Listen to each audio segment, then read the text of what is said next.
Good afternoon and thank you for joining us. My name is Tina Tebow and I will be your moderator for today's press briefing. Joining us today, the Honourable Iain Rankin, Premier of the Province of Nova Scotia, and Dr. Robert Strang, Chief Medical Officer of Health for Nova Scotia. Go ahead, Premier. Thank you, Tina. Good afternoon, everyone. I wish I had some good news to share today, but our cases continue to climb. 66 today, with the majority in the central zone, the Halifax and surrounding communities. We have 5 people in hospital, including someone in their 20s in the ICU in Halifax.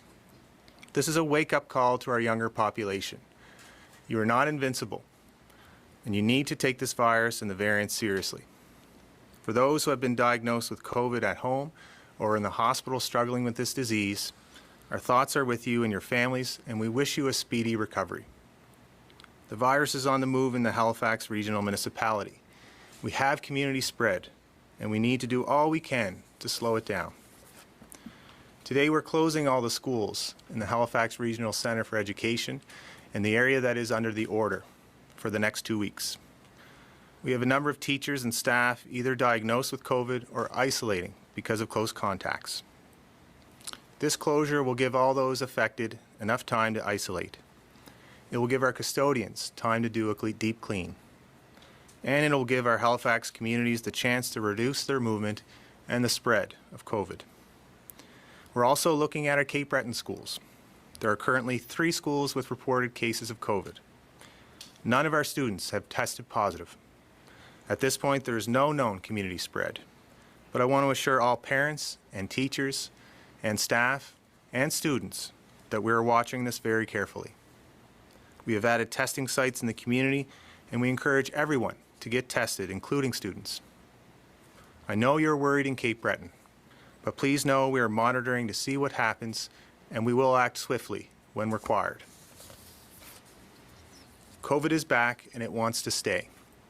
That's why we have to limit our movement and try to outsmart this deadly virus. We've already asked you to stay within your community unless you have to leave for essential purposes, for work, for daycare, for medical appointments or legal appointments. We've also reduced our gathering numbers. It's down to 5 now in the Halifax area and 10 outside of Halifax everywhere else. We may need to move down, and we'll see how this goes as it is. Today we're announcing a number of other areas where we want to reduce numbers, from sports to culture to faith-based gatherings. Dr. Strang will give you the details, but I want to talk to you about how important it is to follow these restrictions. It's not fun to practice and not play, to perform on Zoom instead in front of a large audience. But we are taking all the necessary precautions for your protection. Today we're opening up more vaccine appointments for those over the age of 55. Joining the AstraZeneca, we now are offering Pfizer and Moderna. This is a large group, and we're hoping with all 3 vaccines being offered that we'll be able to get more and more shots into arms. And Dr. Strang, as we continue our vaccine rollout and limit our movement and gatherings, the less likely COVID-19 will stick around. Over to you. Thank you, Premier. Good afternoon, everybody. Another record-breaking day for cases, and while this is not unexpected, this is not what any of us want to see. At this point, we're not seeing community spread outside of Greater Halifax, but we are seeing connections between the cases in other zones, 2 cases in Central Zone. And with the rising cases and these connections, my concern is also rising. We said yesterday that the increase in COVID cases is not just a Halifax problem. We are a small province with a lot of interprovincial travel. We need everyone to slow down, stay close to home, and take this seriously, from Yarmouth to Amherst to Sydney. It would not take much for cases to increase outside of Central Zone if people are just going about their lives as if COVID is only in Halifax. So putting restrictions in place across the province is necessary to give us added protection. If the virus does spread, these measures will minimize its ability to take hold and spread within another community. We are targeting the activities with our restrictions that have the highest risk and are asking people to make their careful and safe choices about these activities. For all we're doing in our lives, ask yourself, is this necessary? Is it essential? And if it's not, don't do it and just stay home. There is no change to the restrictions already announced and in place for Halifax and the adjacent communities. The restrictions I am about to outline apply to the rest of the province, and they will be in effect as of 8 a.m. tomorrow. The household gathering limit is back to a total of 10 rather than household plus 10, but a larger family can still live together and be together when they are out in the community. There are to be no social events, special events, festivals, arts and cultural events, sports events, wedding receptions, or funeral visitation or receptions. Faith gatherings are reduced to 25% of indoor capacity to a maximum of 100, and with the required distancing and masking. Wedding and funeral ceremonies hosted by a recognized business or organization can have 10 people plus the officiants. Any meetings and training hosted by a recognized business or organization can have a maximum of 25 people with physical distancing and masks. There can be no games, competitions, or tournaments in sports or in-person arts or cultural performances. And there can be a maximum of 10 people indoors and 25 people outdoors to practice, train, or rehearse. Virtual gatherings and performances can be held, but with a maximum of 25 people with the necessary distancing in a single location. Restaurants and licensed establishments, Casino Nova Scotia in Sydney, any operation with a VLT, and First Nations gaming establishments can operate, but with 50% capacity, and they can provide food and beverage service until 11 p.m. and need to close at 12. Licensed and unlicensed establishments and organized clubs can operate at 50% capacity to host activities such as darts, cards, pool, and bowling. Retail businesses and malls can operate at 50% capacity. Personal services establishments such as hair salons, barbershops, and spas can operate but cannot provide any services that require the client to remove a mask. Indoor fitness facilities like gyms and yoga studios, and sport and recreational facilities like pools and arenas, indoor tennis courts can operate at 50% capacity. Outdoor fitness and recreation run by businesses and organized clubs can operate with a maximum of 25 people and, again, physical distancing. Businesses and organizations offering a wide variety of recreational activities such as indoor play areas, arcades, climbing facilities, dance classes, and music lessons, again, can operate but at 50% of their capacity. The same for museums and libraries. They can open but at 50% capacity. We are also extending the workplace masking policy to be province-wide. So in private indoor workplaces, such as offices or warehouses, masks need to be worn in all common areas, places where there is an interaction with the public, areas with poor ventilation, and areas where distance between employees cannot be maintained. And that is province-wide now. And finally, effective immediately, all recreational activities between schools, whether it be sports, music, or other clubs, as well as field trips into the community from a school, have been stopped. I know this is hard, but please believe me, if we buckle down and work together and do what needs to be done, we can turn this difficult situation around. So there's been a lot of information coming at people, and I'd like to just add some points of clarification as things we've implemented over the last few days. We're asking lots of people to go get tested. But if you're booking a test, we need to book it within your own community. You can no longer travel outside of your community to get a COVID test. And if that means you have to wait for a little bit, please do so. That's part of having everybody stick as close to home as possible. So go to your closest testing center. If you have an appointment to get your vaccine, we would like you to reschedule that if you're in any of the following circumstances. If you have been tested and are positive for COVID, and you're still considered an active case. If you're feeling unwell and have symptoms, even a mild symptom, don't go to get your vaccine, but go schedule a test. And if you have been directed to self-isolate by public health because you're a close contact, or if you have been at one of the exposure sites that public health produces notifications on, then again, you have to go get a test rather than going to get a vaccine. If you have been advised by public health or at a low risk notification site, you will be told that you need to get a test, but not self-isolate. So if you're in that group, you can still, and you're still feeling well and have no symptoms, you can still go get your vaccine. If you only need to isolate until you get test results, then you can rebook your vaccine appointment after your test is negative. And if you've been told to isolate for 14 days, regardless of test results, then you'll have to wait for that 14-day period to rebook your vaccine. And to rebook your vaccine appointment, you do it the same way that you did your initial appointment, via the online booking platform or by calling the toll-free line. And people are well aware that we'll have more people looking to reschedule their appointment, and we're prepared for that. It's critical that we ensure the integrity of our vaccine program and our vaccine sites. So please, if you're in any way required to be isolating because of COVID, or even including if you're waiting for a test result, do not go through to get your vaccine, but rebook your vaccine when you can. And I've heard many people say that they aren't worried about COVID. They believe if they're young and healthy that COVID is something that happens to someone else, or that if they get it, it'll be like having the flu.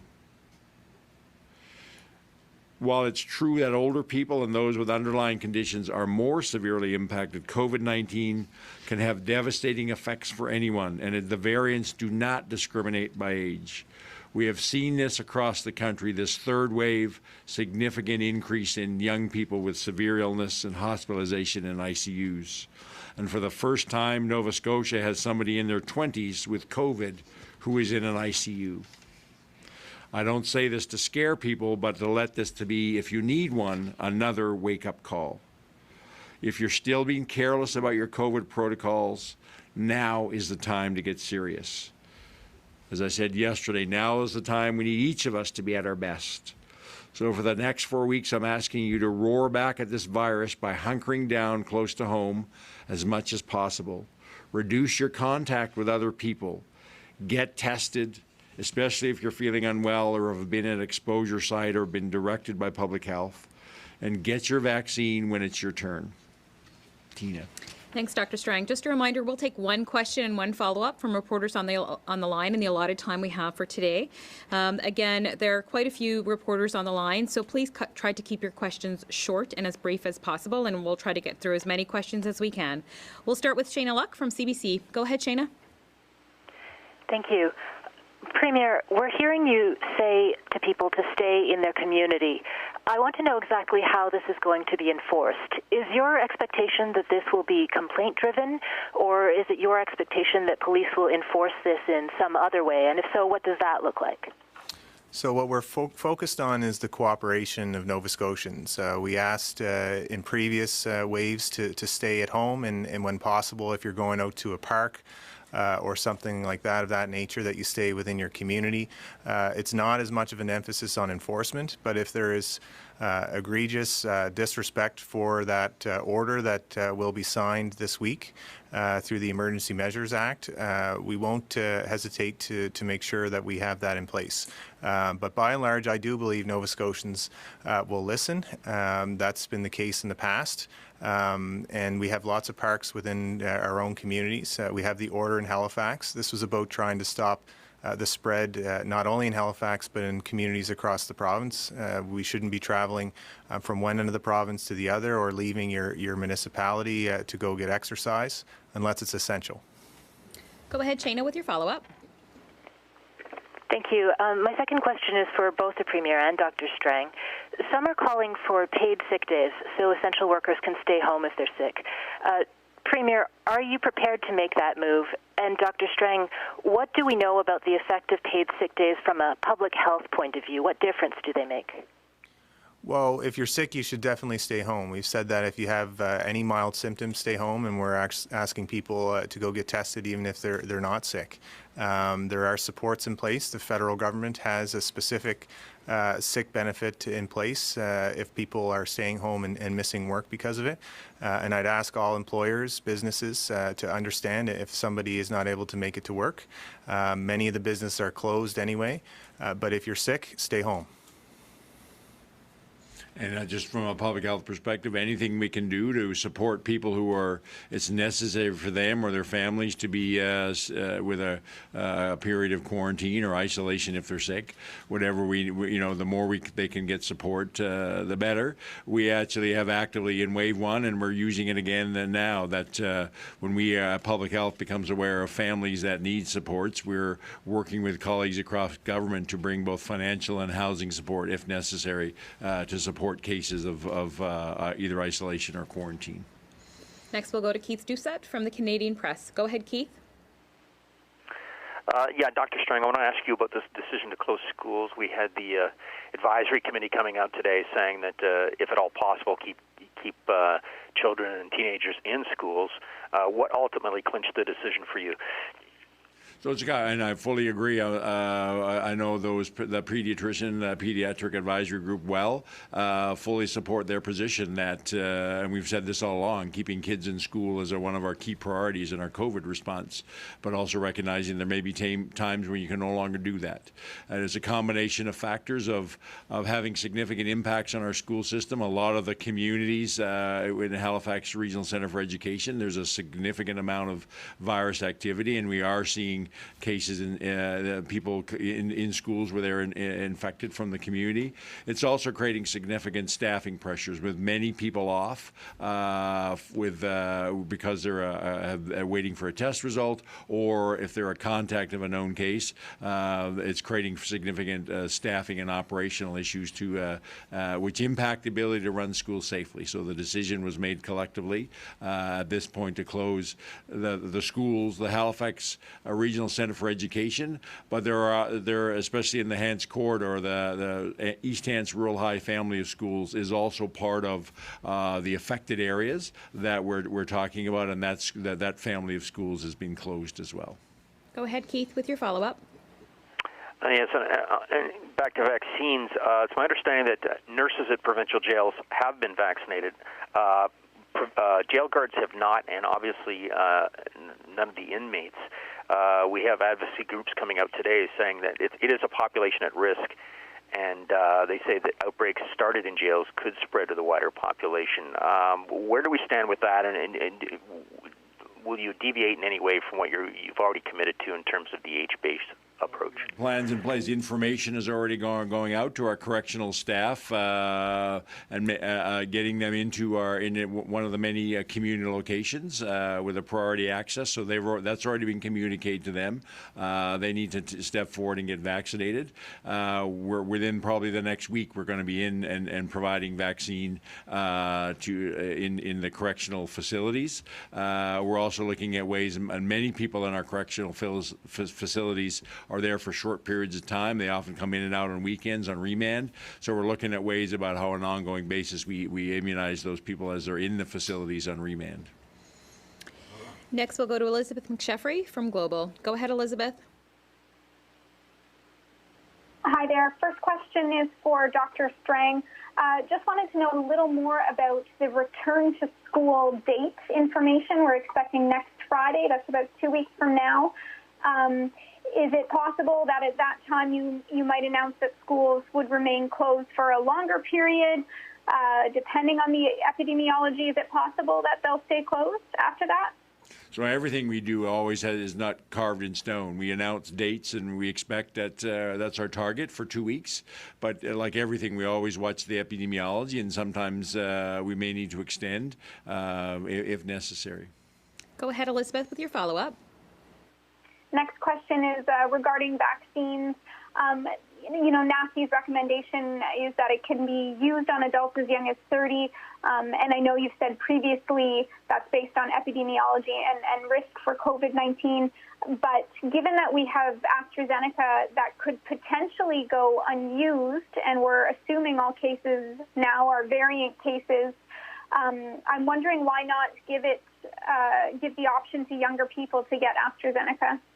We still have for 55 to 64 both options. We're still getting demand for AstraZeneca vaccine. The reality is we have only a relatively small amount of AstraZeneca vaccine that is unused at this point in time.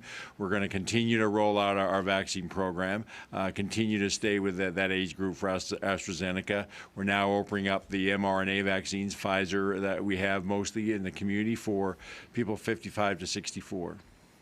Next, we'll go to Natasha Pace from CTV. Go ahead, Natasha. Thank you. Premier and Dr. Strang, I'm just wondering whether or not you think these restrictions go far enough, especially when it comes to enforcement and the increase in fines that was announced yesterday for people who aren't following public health orders. You want me to answer? You can start, yeah. Yeah, I mean, time will tell. We put some pretty strong measures in place. We're not very far off what was used in St. John's and in Edmundston. But there are a few areas if we need to go further. But we only put them in place on Friday. As I've said before, that we need to give some time due to the nature of the virus, the incubation period. What we're seeing in the last few days is a result of people's activities a week ago, well before we put restrictions in place. So it'll be towards the end of the week before we can say what we're doing is not enough. And in terms of enforcement, we certainly need to have an enforcement component. We've certainly strengthened the message around how serious we are on that with increasing fines.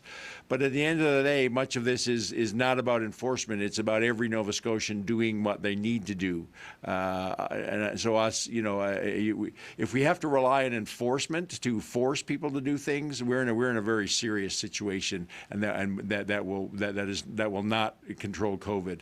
What will control COVID is everybody stepping on them and doing what they have to do without having to have the strong arm of the law forcing them to do it. I trust all Nova Scotians have, by and large, over the last year, shown that they don't need enforcement.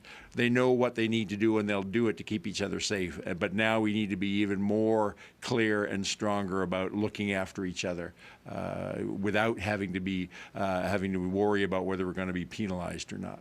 Yeah, and I agree with what has worked so far. Is Nova Scotians, to their credit, have by and large listened to the public health protocols. We'll continue to make sure we have the appropriate protocols in place based on what we're seeing out there, and we won't hesitate. I want to assure all Nova Scotians that if we need to take further action, if public health sees activity, if we need to take action outside of Halifax, then we'll do so. But we're really working hard to make sure that we're working. And I do see cooperation when you see lines getting tested. That's helping us identify cases, tracking cases. But we shouldn't be as focused on, as Dr. Strang would say, on what other people are doing. Everybody has a part to play, and we're confident that these are the appropriate measures right now. Go ahead, Natasha, with your follow-up. Thank you. We've heard yesterday and today, both of you referenced people staying in their local areas. We're hearing from some people who are confused by the exact definition of local areas. Does that mean counties, neighborhoods? If you're on the Dartmouth side of the harbour versus the Halifax side, could you just clear that up for people? So I think, again, this is, I have always used the term, part of my 3 C's, common sense. Stay in your local community. How you define your community, you know what your community is. We know some people have to travel for work, but we're asking as many people as possible and employees to cooperate to let people stay home. Certainly in the Halifax area, starting tomorrow, we won't have kids in school. People need to do essential shopping, and do that as close to home as possible. You can get out and be active with your family group or your close social group. It's important to be out in the sunshine and get some physical activity, but do that close to home. Now's not the time to get in your car and drive for an hour and a half to go for a hike somewhere. We have lots of nature around us in our local communities. But use your common sense, how you define community. I don't think we should have to actually take a map and draw a line for everybody about what your community is. People can figure this out using their common sense. Next, we'll go to Nabal Snan from the Chronicle Herald. Go ahead, Nabal. Good afternoon.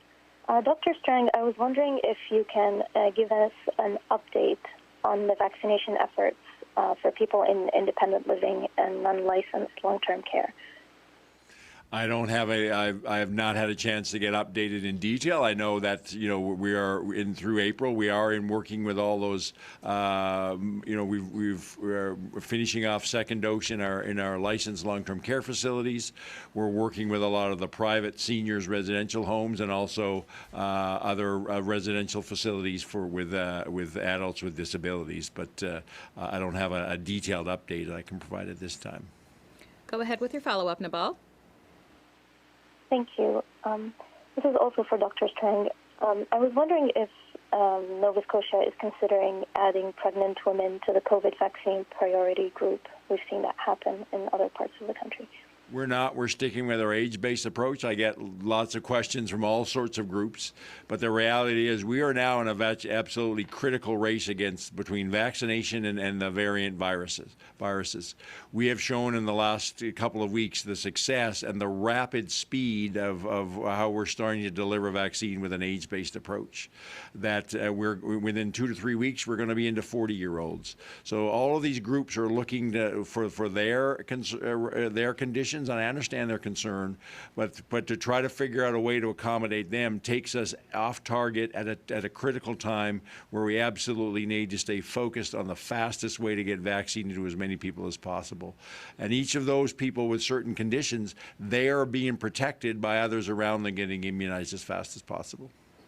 Next, we'll go to André Blanc, Radio-Canada. Bonjour, ma question est pour Monsieur le Premier ministre.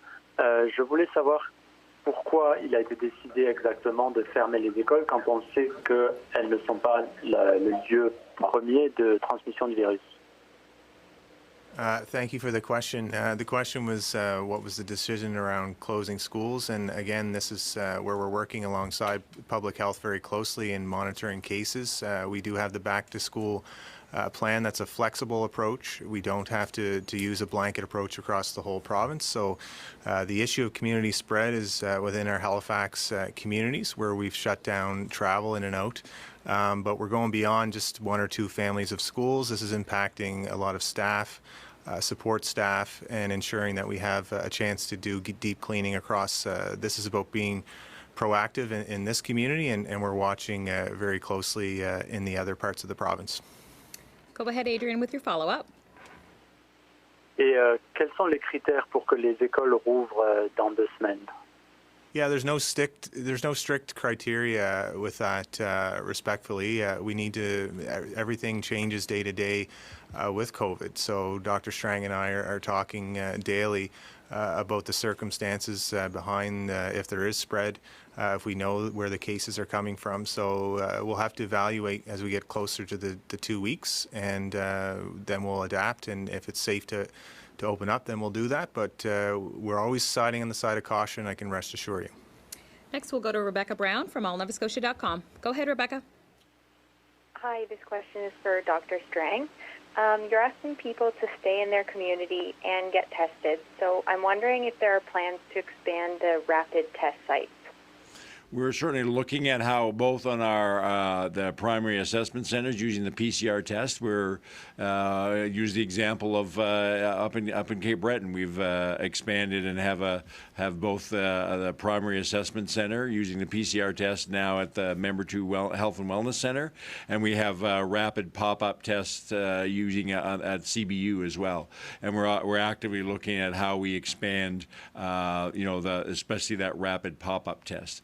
I think it's important. I need to remind people that we have different streams of testing for different purposes. The pop-up test, using that rapid test, those are for our lowest risk people who have no symptoms whatsoever. If people have any symptoms, they're feeling unwell in any way, or they're been identified as a contact of a case, or they say, they read an exposure notification and they meet the criteria there. All of those are at higher risk, and they need to go to one of our PACs. It's important that people understand that, and so we have to balance about the most important thing is to get people at the higher risk tested, and we've expanded. We're now up to the ability to do, I think, about 15,000 tests a day, collecting those specimens, and the lab is working hard to catch up. And we're also looking at how we, build capacity for the rapid pop-up using the rapid tests. But again, we need to build capacity in multiple streams for multiple purposes. Rebecca, go ahead with your follow-up.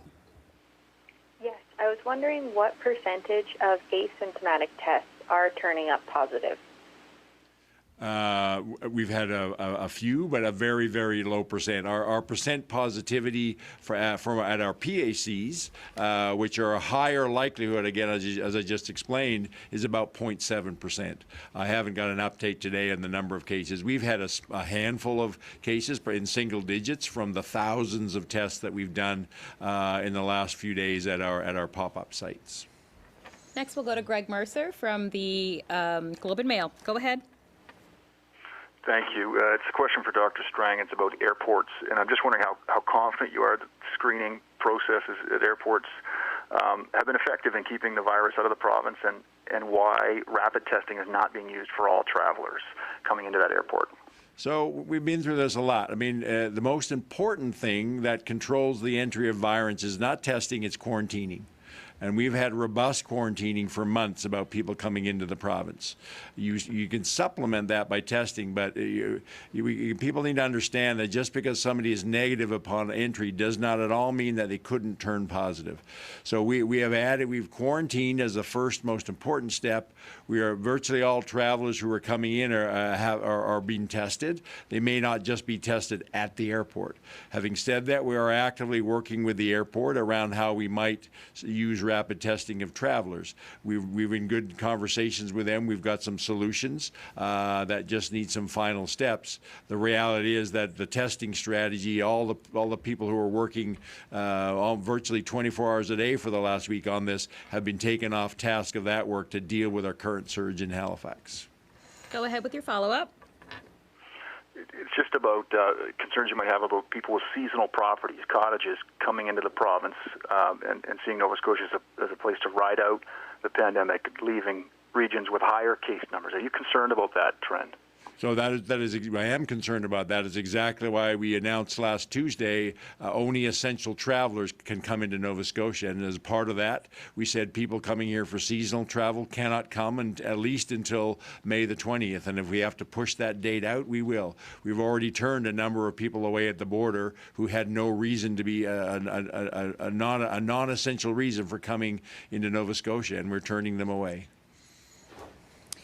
Next, we'll go to Jake Boudreau from the Port Hawkesbury Reporter. Jake, are you there? Yes, I am. All right, go ahead, Jake. My question is for Dr. Strang. On the 23rd was an advisory issued about the Port Hawkesbury Civic Centre, and part of that was that anyone there had to isolate. But then the next morning that was changed, and the requirement was that people have to get tested. I'm just wondering what happened there, why there was a change.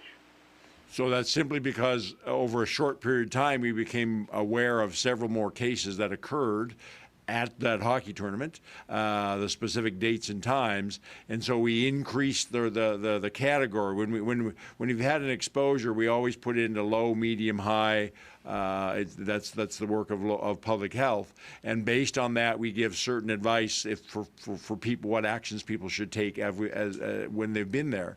So as we got more information, more cases, we increased that and put that into a high-risk exposure, which now means that we're saying anybody, and it was at certain times on April 17th and 18th, anybody who was at hockey games at the Member 2 Arena on those dates now needs to be isolating or quarantining themselves, other than to go get a test, and then they have to stay quarantined until May the 2nd, which is the end of the 14 days after their exposure. I'm just going to take a moment. I just want to clarify. They're just being handed a note, but there seems to be a lot of, when we talk about people staying in their community to get tested, it really means stay in your community, and certainly in HRM, it means do not drive to Truro to get a test. So if you live on the Dartmouth side, get a test on the Dartmouth side. If you live in Halifax, get a test in Halifax. Get tested in your local community as part of staying close to home. Thanks, Dr. Strang. Jake, do you have a follow-up? My question was actually in regards to the Broxbury Civic Center, not the Member 2 Center. I don't know if I wasn't clear about that. Sorry, I'm not aware of the details of that. I mean, we have elevated the alert on the one I've been involved in is on the Member 2 one. That's the one that's most concerning. I don't believe there's a major concern about the event that happened in the Port Hawkesbury Arena. I'm sorry, my head's in 100 places today.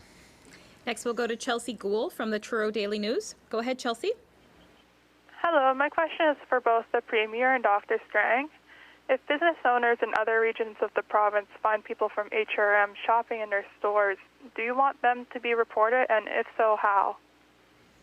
So I think it certainly would be reasonable for store owners if they become aware of somebody shopping. It's like we've done with masking. Put up some signs that say this store is for people shopping from in this community, and if you're from outside, please don't come in.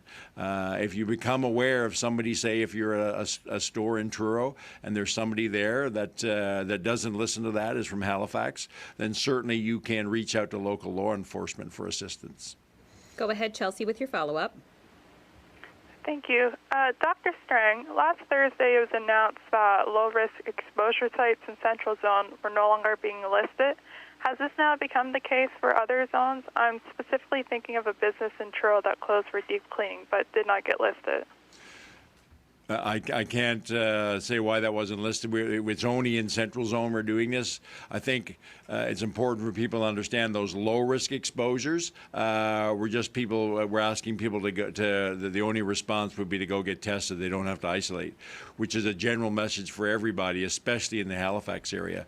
I think it's important for people to understand that the extent of spread we have in the Halifax area, that all of us should consider that we might be exposed, which means that we should all be getting tested regularly, and we should all be very careful about everything we're doing, from how much we travel outside our home, and if we do have to travel, who we're in contact with, wearing masks, careful hand washing, maintaining physical distancing. We all have to act like we quite possibly are exposed to COVID if we live and work in the Halifax area. Next, we'll go to Keith Cochran from the Lighthouse Now. Hello there. Just wondering, there's a population that has taken a position disputing the pandemic-associated science and corresponding public health protocols and public messaging. I'm just wondering what each of you can say to motivate this population to make different choices. So, unfortunately, there's a small segment of the population which seems to be very resistant. I'm not going to focus a lot on them. What I'm going to do is focus on the vast majority of Nova Scotians, helping that majority of Nova Scotians to know what it is that they need to do, encourage and to support them to do the right thing. Sorry, I was just going to say they should read some peer-reviewed studies once in a while. It's not helpful because it does, I think, contribute to vaccine hesitancy, and it's super important that we get people out. And by and large, our data shows that most Nova Scotians, the vast majority of them, do want to go out and get their vaccine. So again, as Dr. Strang said, we do think most Nova Scotians understand the seriousness of this. That's how we were successful in beating the first and second wave. And we need to focus on making sure that everyone cooperates with public health protocols. Go ahead, Keith, with your follow-up. Yes, and that population is also taking their demonstrations to public parks. And just wondering if each of you were aware of the protests that happened on Saturday in Bridgewater and what you made of what you saw. I didn't see anything, but if they're gathering, if they're breaking protocols, we'll make sure that the right enforcement's in place. It's selfish, frankly, if they don't care about their own selves, which they should. They should at least care about those that are close to them and their community. We now have people in their 20s, one person in their 20s in the ICUs. Look what's happening in other provinces. This is a deadly disease, and this time around, this variant is wreaking havoc in our neighboring provinces, and we need to make sure that we're stopping that spread, which is why we've strengthened these protocols. I know it's tough for some, but the vast majority of people at the same time are listening, so that does give Dr. Strang and I confidence. Next, we'll go to Tim Bousquet from the Halifax Examiner. Go ahead, Tim. Hi, Dr. Strang. I have a question about people who have been vaccinated. I understand it's early days yet, but do we have any figures on how many of those people who have already received the shot have subsequently tested positive for COVID?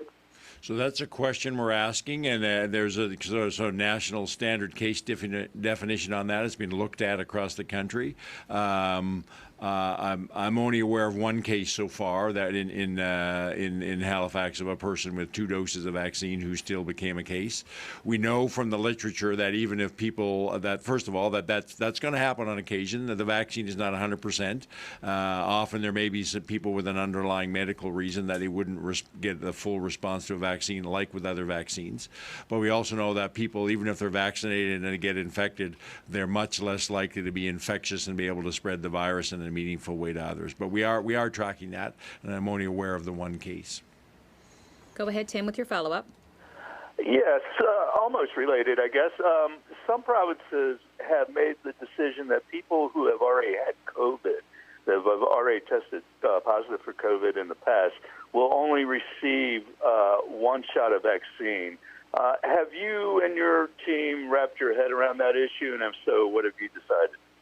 So we haven't, because fortunately, from wave 1 and 2, we've got a very small number of Nova Scotians who've been positive. So it's really not a number that we would, have an impact on our vaccine program, or that we feel that we need to pay, close attention to. If they get a second dose of vaccine, that's not going to impact our vaccine supply, and it's certainly not putting them at any risk by getting a second dose of vaccine. And there's a lot of unknown science on this, so I would argue that the best thing to do is make sure everybody gets 2 doses of vaccine. Next, we'll go to Pat Healy from the Laker. Go ahead, Pat. Hi, this question's for Dr. Strang or Premier Rankin. Many Mount Uniacke High School students go to Evanview High in Windsor. Do they go to school when their younger siblings can't go to Uniacke District? So at this point in time, they are still able to go to that high school in Windsor. We'll continue to look at that and see if we need to make any changes there. But we have not seen any virus activity at this point in time in this current outbreak in that area. Go ahead, Pat, if you have a follow-up. All right, this follow-up is for Premier Rankin. Yesterday, you announced putting in a $2,000 fine. What options do the province have if they determine the $2,000 fine is not enough of a deterrent? Yeah, it's a great question, Pat. I think we're trying to be somewhat reasonable with the fine amount, but doubling it we thought would send a strong message to those that we know were obviously flaunting the fine as if it didn't matter to them that they received a fine. But we don't want to focus as much on enforcement as we do the collective effort that we can all play our part, and I think that most Nova Scotians are doing that. And we did feel like we needed a little bit stronger of a deterrent. If we need to increase it again, we will, but we'll see how this goes so far. Next, we'll go to Victoria Walton from the Coast. Go ahead, Victoria. Thanks. We've heard from some pharmacists in the city and outside about having extra vaccines because of canceled appointments, and having even waiting lists of people who are under the age limit to get those vaccines. Is that something that the government is advising pharmacists to do? What should they be doing if there's appointments canceled? Like, is that permitted? Is that recommended? Dr. Strang? So we're asking them to stay within the eligible groups, but at all our vaccine clinics, including pharmacies, we're making sure we have processes so that if there is vaccine at the end of the day or close to the end of the day, that for some reason somebody's missed an appointment or whatever, that they have a way to bring people in those eligible groups wherever possible to use that vaccine. Go ahead, Victoria, with your follow-up. Thanks. And I'm just wondering about the fines that were given out over the weekend. I mean, we've collected now, the province has at least $22,000 in fines. Is that money going in a specific fund? I guess this question would be for the Premier. Not to my knowledge.